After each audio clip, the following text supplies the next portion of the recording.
Sarah Kimani spoke to us earlier on, where we began by asking her Kenya's rationale for parading the dead bodies.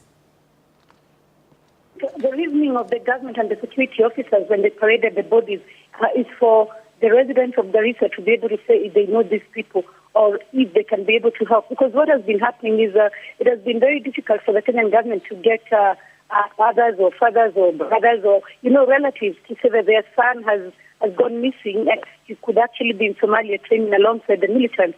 So the idea for them is to try and get them to speak. However, like you say, it could also, depending on the people, it could lead to it could be counterproductive. People could also say, oh, they all come from this community or they're all from this religion.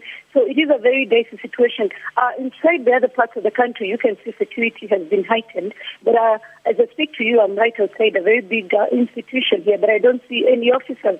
Because also I think the government finds its security officers have not been spread thin.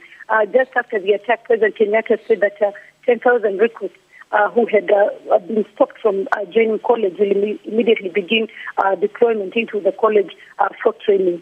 Yesterday there was a demonstration in one of the neighborhoods here dominated by members of the Somali community, where there's also a very big population of refugees, and they held placards and held protests in the streets of Isili to say that they did not support what had happened in Garissa.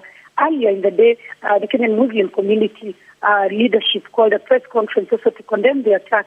We've also seen them coming out in huge numbers to do donations towards the families of those who've been affected.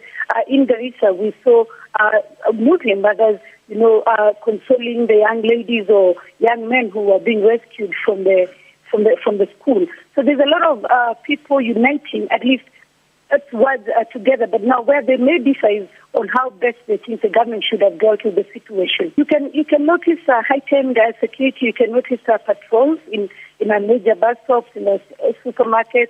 But the problem, and this is what a lot of people are saying, especially on social media, where you can see a hashtag #WeAreOne and Garissa attacks. These are the trending topics. You can hear a lot of people complaining that after a week, this will be forgotten and the streets will be empty again. You'll not be able to see officers and the country will move back to normal. So they want to see these situations being the same because, according to them, Kenya is a country at war, so it must remain on high alert throughout.